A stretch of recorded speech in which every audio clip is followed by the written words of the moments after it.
Você sabe o que são passivos financeiros? Então vamos trocar uma ideia.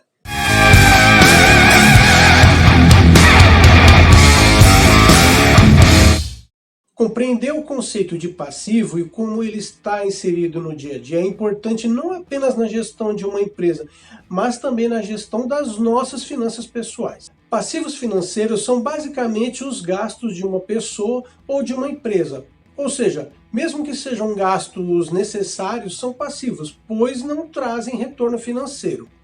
Ao contrário, os ativos são bens que geram renda para pessoas ou empresas. Podemos citar como exemplo os investimentos em títulos públicos ou privados, ações ou ainda fundos de investimento. Desta maneira, são exatamente o oposto dos passivos financeiros. Mas é necessário encontrar o equilíbrio ou ter mais ativos do que passivos. Do contrário, você será uma pessoa endividada. Portanto, entender quais são os seus gastos e ativos é de suma importância para a organização da sua vida financeira. Resumindo, para manter sua vida financeira controlada, os passivos não podem ultrapassar os ativos. Ou seja, você não pode gastar mais do que ganha e é isso aí, não tem muita escolha, ok? Por outro lado, para quem deseja alcançar a liberdade financeira, o bom mesmo é reduzir os passivos e aumentar os ativos. Eita, Alex, agora você me deu um nó. Agora eu vou ter que aprender o que é esses termos contábeis todos. Pois bem, infelizmente são ossos do ofício, né? Mas eu falei, eu sou da área contábil. Enfim, vamos continuar. Os passivos podem ser divididos em circulante, que são custos de curto prazo, o diferido, que é o capital que foi investido para então gerar renda, os permanentes, que são os passivos que não se transformam em capital, e por fim, o passível realizável, que são os de longo prazo, como por exemplo os empréstimos ou no caso de uma pessoa física, os financiamentos, por exemplo. Além disso, temos as categorias de passivo descoberto, quando os gastos são maiores do que os ativos, e o passivo não exigível, que são os valores isentos de obrigação de pagamento. No caso de uma pessoa física, seria como se fosse um pagamento de uma mesada por filho, por exemplo. Não é obrigatório, mas existe um compromisso, né? Imagina você ficar sem pagar a mesada da criança, hein? Pensa. Na administração de empresas, conhecer os passivos e ativos é uma forma de gerir de forma acertada uma empresa. Já na vida pessoal, é uma forma de controle dos gastos e de atingir seus objetivos e metas. Suponhamos que você deseja atingir a liberdade financeira, comprar um carro, trocar de casa, enfim, sem ter a real consciência de quais são os seus gastos, vai ficar muito difícil alcançar esses objetivos. Lembrando que casa e carro não são ativos, são passivos financeiros, ok? Mas e aí, Alex?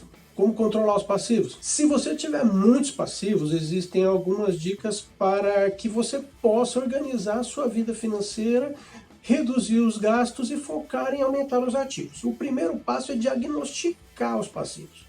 Fazer uma lista ou uma planilha com os seus principais gastos, comparar o resultado final com a sua fonte de renda, ou com os ativos, caso você os tenha.